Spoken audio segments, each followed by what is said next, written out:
బాబు sir Hyderabad ను ప్రపంచ పటంలో పెట్టిండు. అమరావతిని కూడా గట్టనే జాగ దొరకబట్టి ప్రపంచ పటంలో ఇరికిద్దామని చూస్తే 2019 ఆంధ్ర జనం దెబ్బేసిరు. జగన్ అన్నకు పగాలప్ప చెప్పిర్రు. జగన్ అన్నేమో అమరావతి లేదు ఏం లేదు 3 రాజధానులు పెట్టి మస్తుగా డెవలప్ చేసుకుందాం అన్నాడు. 3 కాదు ఒక్కటి కూడా డెవలప్ కాలేదు. ఇక మళ్ళీ 2024లో బాబు సార్ స్టార్ తిరిగింది.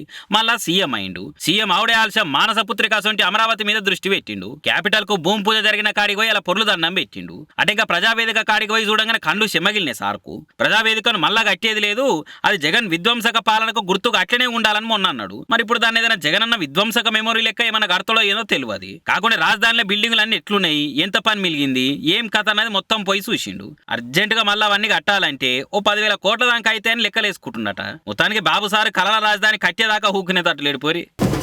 ఉత్తర భారతదేశాన్ని ఉడికిస్తున్న ఎండలు, వడదెబ్బలతోటి జనాలు ఏడి కాడ సోయి తప్పి పడిపోతున్నారు. రోడ్డు మీద డ్యూటీ చేస్తున్న పోలీస్ ఆయనకు ఎండ దెబ్బ తగిలి ఆడదాన్నే గుప్పగూలిండు. ఇక తోటోలు వీడియోలు తీస్తున్నారు కానీ ఏదైనా బండెక్కించుకొని దగ్గరున్న దవాఖానా తీసుకుపోయి ఎగరని చేయలేదు. గింత అధ్వానం ఉన్నారు. ఇక ఎండ దెబ్బ తగిలి గిలగిల కొట్టుకొని పోలీస్ ఆయన పానం విడిచిండు. వీడియోలు తీసేదానికంటే ఆయన జల్దిగా దవాఖానా కేసుకపోతే బతికేటోడు పాపం. ఇక ఇలా ఢిల్లీలో ఇప్పటిదాకా వడదెబ్బ తగిలి 300 మంది జీవిడిసిరట.